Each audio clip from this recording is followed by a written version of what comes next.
I have a new Cooper SK2000 size small hockey helmet that came in recently, and it's a very hard item to find. It's what's used in the movie Tron, 1982, for the helmets for the Video Warriors. Each of the characters has different graphics on their helmets, but I don't know which character I'll do this helmet in, but first we have to see if the helmet is usable. It should be good. I'm pretty excited about it. It's the 4th helmet I've acquired, and I'm hopeful that it will be in the best shape. Before I unbox the helmet, I want to show you parts of the costume that I did for San Diego Comic-Con 2017. So this is one-piece unitard with a turtleneck,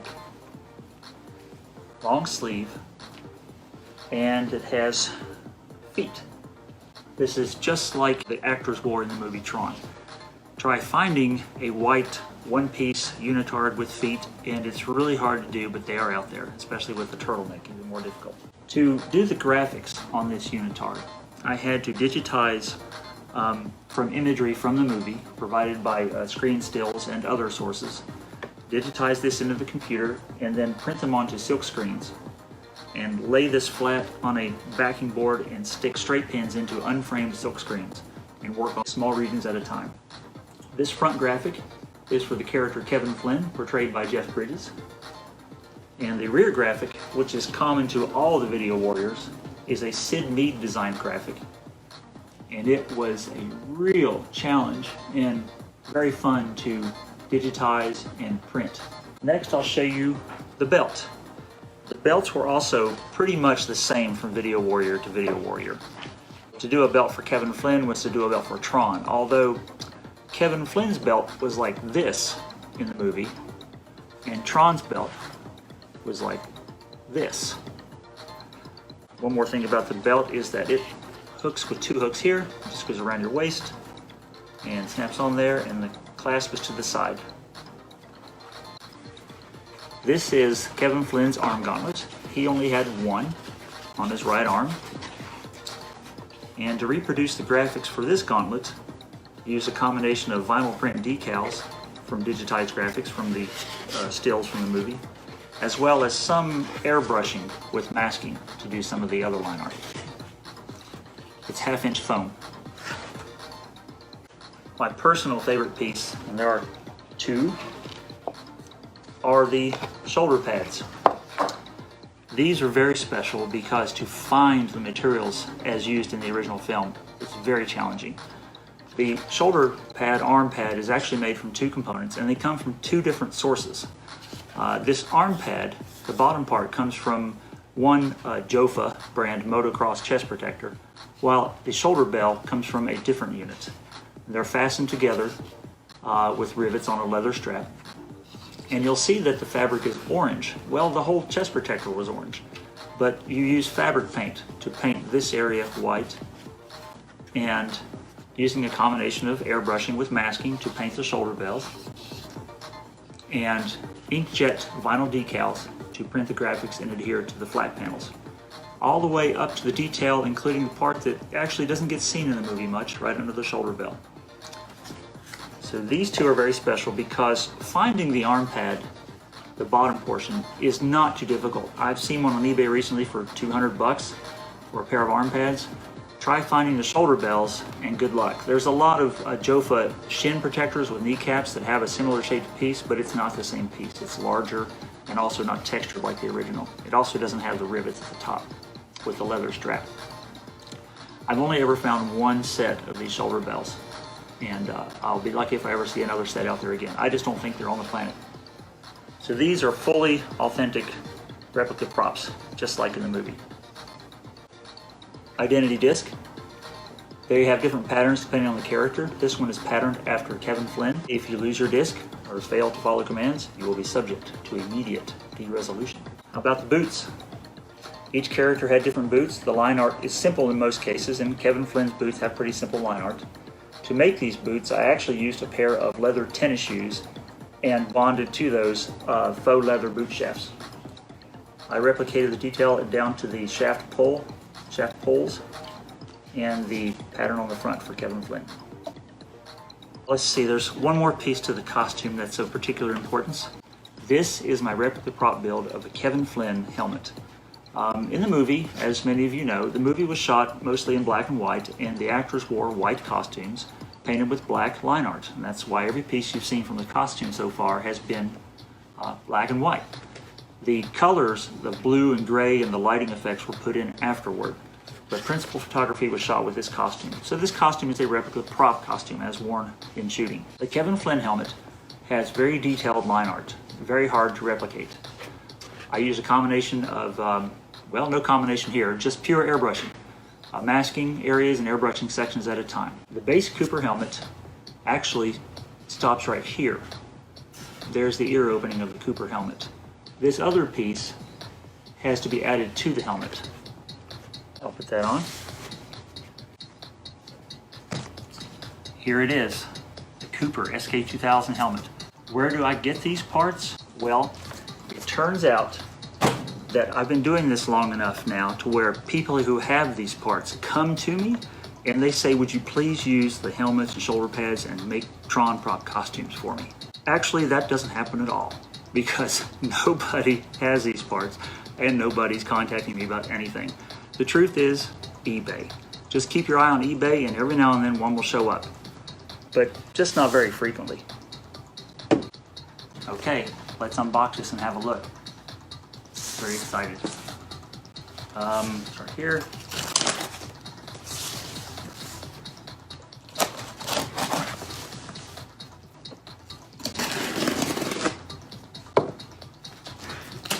Okay. Custom boxing here.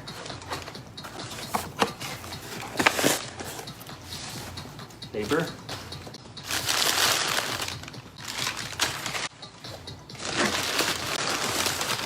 More paper, that's good, good padding. More paper. Paper.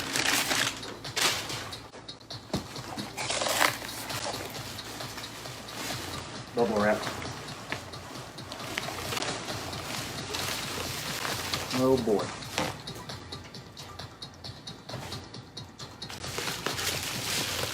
Okay, so it looks to be packaged quite well. I can see the word Cooper there. That's a good sign. Let's tackle the bubble wrap. Okay.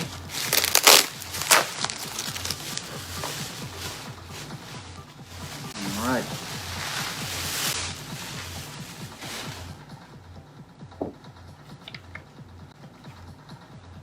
Look at that. So a lot of Cooper helmets are not white. A lot of them are black. I've seen yellow, green, blue, red. I suppose you could get any color and paint it. As long as you put enough layers of primer and paint, you can get it to become white eventually. But darker colors are going to be harder to cover up. That's why I always look for a white helmet. The rarity of it is the letter S. Small. This is the ticket. Because the small helmet is the one that was used in the movie. The medium and large helmets are different in that, for one, we have 4 vent holes along the side here. On the medium and large, there's a 5th vent hole right about here. The key difference really is that they're just a lot bigger than the small. And you might be thinking, how do you get a small helmet onto an adult size head? Well, we're going to take this apart some and I'll show you how that works. The helmet is actually adjustable. It comes in 2 halves, the rear shell and the front shell, and you loosen these bumpers to make the helmet stretch apart or collapse. And when you stretch it open all the way, it becomes large enough to wear on an adult head. And most importantly, it opens up this ear area large enough to replicate what actually happens in the film. So you see here on the finished helmet that there's a large opening here. This is because the shell is stretched all the way out.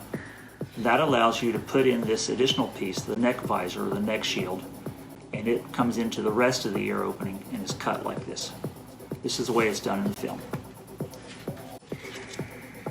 With the medium and the large helmets, by the time you adjust it to fit your adult size head, this area is closed up so much that there's no room here to have any of the line art or the neck visor as in the film. Let's talk about the quality of this helmet. What do I see? What I'm looking at first is the bumpers. In particular, these screw holes are often broken. And if you look at most any Cooper helmet on eBay, look closely at these areas and you'll see this screw right here or this screw will be sunken in. And what that means is the eyelet on the bumper has broken off due to dry rot and age. This helmet was probably manufactured in 83, 84. It could have been as late as 93 that actually made the helmet that long. The thing about this helmet is it has a lot of pieces to it. And I hate on the one hand to take it apart and discard these pieces because this is a vintage helmet. They're not cheap to get, and presumably they're being sold on eBay for hockey collectors, hockey fans. I'm going to, in a sense, mutilate this helmet and turn it into a Tron movie prop. So I don't want to be disrespectful, so I tend to just hang on to the pieces for good karma and good luck. And you never know, if you do any original costume design for anything like, I don't know, a Tron prequel or something like that, you may find these pieces useful in costumes. I could imagine one of the memory guards having a face mask like this. Let's start with the snaps. The snap that I just unsnapped also stayed in the helmet. It didn't break out, so that's another good sign that the plastic is in good shape. Try another one here. Okay, that worked too. Now the face mask lifts up. I'm going to take off these two screws and remove the face cage. So let's do that now.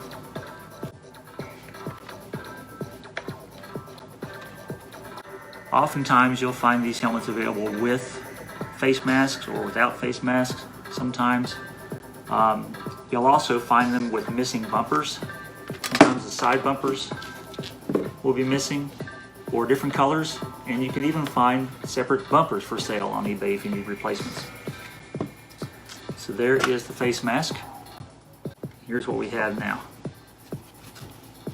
You can see it beginning to take shape. It's got some foam padding. Most of this padding, actually all the padding, will have to come out in designing the replica prop helmet. There we go. Okay. Face tab removed. Now we have this.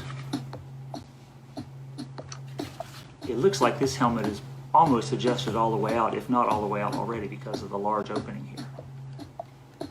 I think the next thing to do would be to take off this strap. This hardware is quite unique too. You really don't see hardware like this very often. So it's not the kind of fasteners you find at Lowe's or anything like that. You probably couldn't even find them online easily. So I hang on to these fasteners as well. This has a screw from both sides. There we go. All right. There is that one. I think to take this thing apart further, I'm going to need to pull the foam out. This helmet is really well put together. Most of them just sort of fall apart on you. Okay.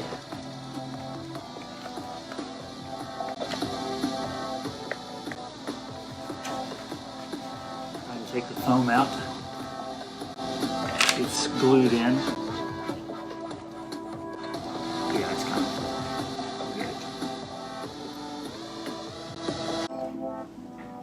okay.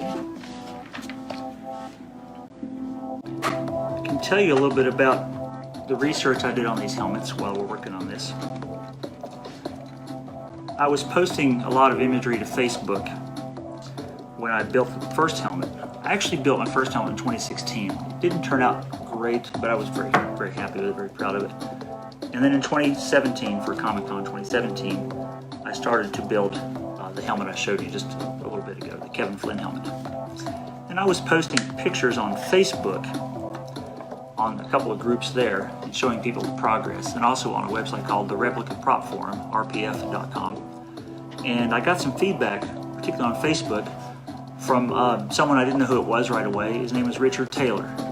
And he said I was doing a good job, and the way he said it, he seemed to know something about the helmets, so I talked to him some more about it and quickly figured out that Richard Taylor was the special effects supervisor on Tron. So to get props from Richard Taylor that I was doing a good job really encouraged me to continue working on it and fired me up to do the best job I could. And since I built that helmet and then the entire costume, Richard has been a great friend and supporter of the work I've done to keep the story of the costumes of Tron alive.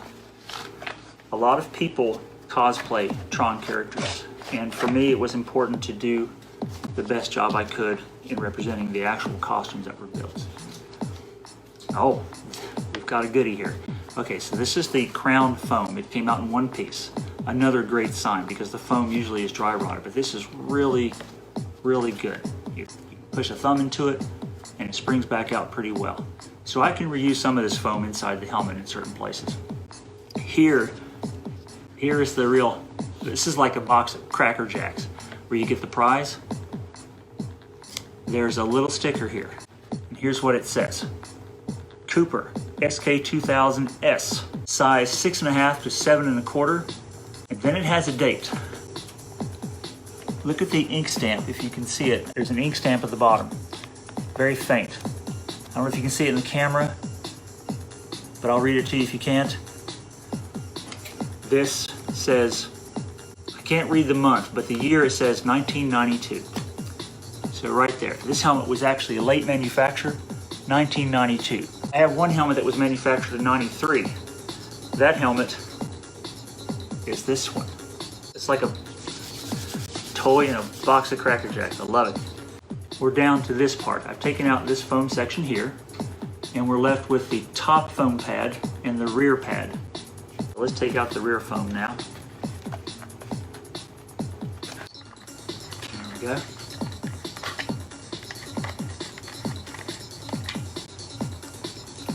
Richard Taylor designed the graphics used on various parts of the costume as well. And in particular, he tells me that he did the graphic design for the Kevin Flynn helmet. So I suppose that's why he was the most qualified to say that you're doing a good job. If he had said anything like, well, you're doing a decent job, I would have known I wasn't close to what he had created on this helmet. Okay, so we've got this part of the strap off. So this part of the helmet is being disassembled slowly, one piece at a time. Now I've got this part of the padding loose here. Oh, and there's a piece of plastic for the strap panel. Now you can really see how the ear channel is really opening up.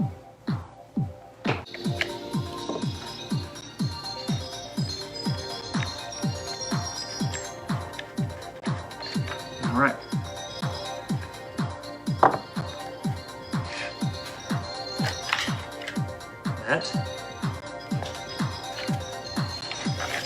This,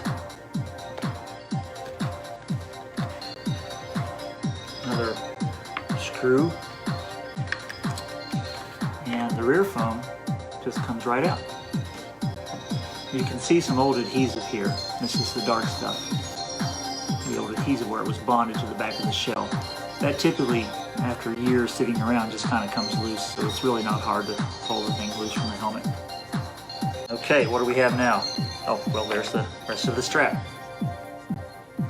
What we have now, so far, is this.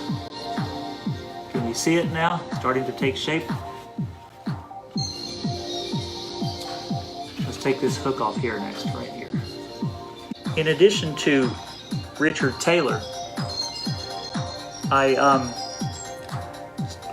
well, actually, when I learned who Richard Taylor was, the special effects supervisor for Tron, and when I got some feedback from him that I was heading down the right path with the helmet redo, I decided that I probably ought to study the credits at the end of the film more seriously and see some names. In particular, I wanted to see if the costume designers for Tron were still with us, and see if they're around to talk to. So So the costume designers were actually Oscar nominated for Best Costume Design. And their names were Eloise Jensen. Thank you for bearing with me on that. Eloise Jensen and Rosanna Norton were nominated for Best Costume Design for Tron's costumes 1982. And sadly, Eloise Jensen is no longer with us, but Rosanna Norton is. And in 2017, I reached out to Rosanna Norton, and she emailed me back and told me a good bit about how they did the unitards and the graphics. Because in particular, I was working on the unitard, and I just didn't know how to go about it. You'll hear on the internet that a Sharpie was used in designing the graphics. Sharpie was used to touch up some graphics, but the core graphics were not all drawn with the Sharpie. They were done with screen printing. I didn't know anything about screen printing. This is what got me into screen printing, and this is why I'm wearing this shirt, because now I'm screen printing shirts. So Rosanna Norton, thank you. She got me on that path to doing this part of the costume. She says that that they hand screen printed just different sections of screen onto garments and screen them by hand. And she remembers cutting out various patterns and exposing them onto silk screens to get them to where they could use them to print onto the fabric, stretching out the unitards onto various backboards and doing that. She said it was very hard work. Yeah, it is hard work. It's a lot of fun, but it's hard work. And she was so very encouraging and said that I was doing such a good job with the costumes and the unitards, and I was just so flattered and humbled. And so thank you, Rosanna Norton and Eloise Jensen, for giving us the costumes of Tron. We really enjoyed them, and I'm doing my best to get that story out there to keep it alive. Another thing that brings us back to the helmet is that Rosanna Norton also said that the team was trying to figure out how to make helmets for the characters. And they were taking a lot of time trying to figure out how to do the helmets, how to design helmets from scratch. And Rosanna came up with the idea, how about we just use helmets that are already available? She said because they've done all the research on how the aerodynamics work, on how the head protection works. The helmet manufacturers have already done the research, Rosanna said, so let's leverage that and just find some helmets that are going to work well for our characters. So that's why the Cooper SK2000 helmet was chosen for the Video Warriors in Tron, because of Rosanna's and her team's work on finding helmets that were already made to basically customize. And that's what we're going to do with this one. I've got all the hardware off of this helmet now. I think what I'm going to show you next is how to loosen the bumpers and show you how the helmet adjusts. Just a little bit where the helmet will adjust. Okay, and I'll do the other side now.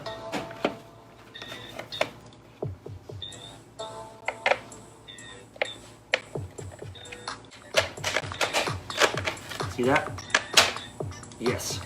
So the medium and large helmets, in addition to having a fifth vent hole here, which is not authentic to the film, when you adjust them in to fit a normal adult head, you see how this area closes up.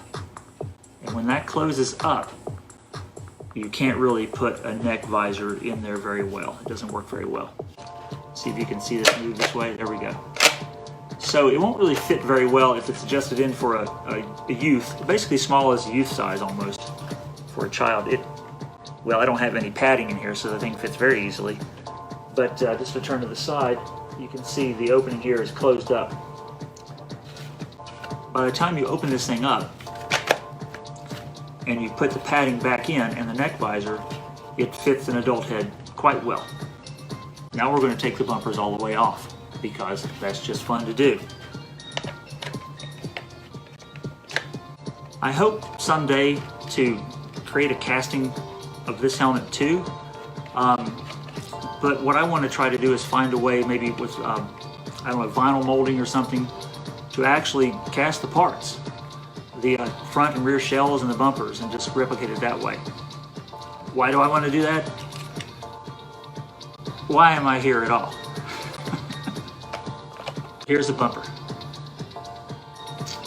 You can see here the metal screw posts that come through. Okay, there we go. Now it's pretty loose on that side. Let's do this one now. In particular, these screw eyelets will break off. So most of the time it's this one here that is broken off. Most of the helmets you see on eBay for sale, look at this one right here, and you'll see that the screw is sunken in, which means it's just popped loose. It's popped inward. But there's a fix for that. I know there's a fix for it because that was the case with this helmet. And the fix for it is super glue, Gorilla Glue, metal, you know, it's that kind of stuff. Take out the metal bracket, and the whole thing is going to come apart now. Now we have the two shells of the helmet. Well, I wish there was more helmet to take apart. Let me tell you what kind of things you have to do to this to turn it into a Tron helmet. Let's start with the neck visor, or the neck guard, first of all. So the actual helmet ends here, and your task, should you choose to accept it, is to extend the base helmet with this visor. What I used for mine was a piece of vinyl, just flexible vinyl. It turns out it's really easy to find if you just go to your local Dollar General or Walmart and buy a Sterilite kitchen trash can and cut the back panel out of the trash can, or one of the wide side panels out, and cut it to shape and flex it and bond it, and that's how that works. So this is a Sterilite trash can on the back of that. Also, to arrive at a finished Tron helmet, you'll have to get some foam. You may be able to reuse the foam that came from the helmet, but in my experience, it's usually too dry rotted, although this isn't. This is in good shape. And it also just doesn't quite give you the amount you need to finish the padding on the back of the neck visor. I don't know if the original costume designers used the original foam from the helmet. You'd like to think they did because they were being resourceful, but I can't figure out how to take one of those pieces of foam and make a piece that's big enough to cover the inside of the neck visor. The thing about the prop helmet, the actual prop helmet in the film Tron, is they didn't use a solid piece of vinyl on the back. They simply just used 1/2-inch foam and painted it. So the prop helmet from the actual movie is more fragile here because it's just foam on the back. I wanted something that was going to be more durable for, you know, combat and Comic-Con situations and would just last the test of time. So that's why I decided to use a piece of thin vinyl plastic as the visor, and then to that I bonded this 1/2-inch crack foam. And if you look closely, you'll see maybe there's an edge, like where my fingernail is, where the vinyl ends and the foam begins. And that foam actually comes all the way around over the ear area and down the inside of the ear guard on both sides, like this. The look of at least Jeff Bridges in the film, his helmet is very close to the brow. It's almost touching the brow. If you leave the stock foam in on the front of the crown of the helmet, then it's going to sit out in front of your brow a little too far. But Jeff Bridges is in close. So I decided to get that look by just completely removing the foam from the front. So there's no foam on the front edge at all. Oh, well, I guess I did put a piece of Dr. Scholl's foot pad in there. So, you know, think in the spirit of the original costume builders and costume designers in Tron, on a budget, in a hurry, and you got to make do with what you can. That's what was the most rewarding thing about this process, was that you felt like you were just sort of in the room, you know, just doing this. Like, let's get this done, let's figure it out. So this is a thin pad here, which is, you know, it's better than having plastic up against your forehead the whole time. So when you put this on and you turn to the side, you'll see, I can't see in the camera, hopefully you can see it, but it's very close to the brow, just like Kevin Flynn. The only padding I kept from the original helmet was this piece here. It's about a 1/2 inch thick and it pads the top of your head, so that's good. You want to leave that in the helmet. I used extremely sophisticated manufacturing techniques to cover up the vent holes to make them black. I used vinyl electrician's tape, so works really well. The coolest part to me about customizing this helmet actually isn't the neck visor. That's fun. That's a lot of fun to do, and it's really cool, and it definitely, you know, gives it that whole Tron thing. But the coolest thing to me is, maybe it's because I used to do a little auto body work, is filling in the screw holes on these side bumpers. The original helmet has these screws, as we've seen when we took them apart, and the finished product in Tron does not. So what does that mean? Well, it means once you cover these screws up, you can't adjust the helmet anymore. So it means you want to just adjust the helmet all the way out, or to your head, I guess. But it's kind of hard to know because by the time you put the padding in and everything else, the size changes. So basically just, you know, stretch the helmet all the way out, tighten it down, and then use some, you know, JB plastic weld or any kind of Bondo auto body sealer is fine, and fill in the screw holes and sand smooth. And once you do that, you're ready to paint, ready to prime and paint. Oh, the last detail about the helmet is a tricky detail, and it's really getting into the nitty-gritty of things. But the front of the shell of helmets, best I can tell, helmets manufactured 1983 and earlier, doesn't quite have that same shape. It's got that trapezoidal crown feature here, but it's also got this lip, this rim here. So when you look at the finished product or you study the film, you'll see that there is no lip there. It just comes to a trapezoidal shape here. I assumed that the way the costume designers did it is they just dremeled down or shaved down that bead, that ridge right here. So that's what I did on this helmet, and it looks great. That's what you'll have to do, what I'll have to do with this helmet, is I'll have to shave this bead down in order to get rid of this flush feature here and leave that trapezoidal protrusion. And I thought that's the way it worked. Then one day, I found out that there's a different Cooper helmet. One manufactured through probably 1980, and that's about it. It is the Cooper SK2000 small. It is a slightly different casting, and it has no bead. It has no bead here. It's just like the film. So Cooper actually added this bead to the casting at some point, probably just around after the film Tron was made. So there's another helmet out there that's a little older than the one I've shown you today. It has a couple other differences. If you want to see what those differences are, you can go to my website and check out the San Diego Comic-Con 2017 build for details. My website is flemingcomputer.com/Tron.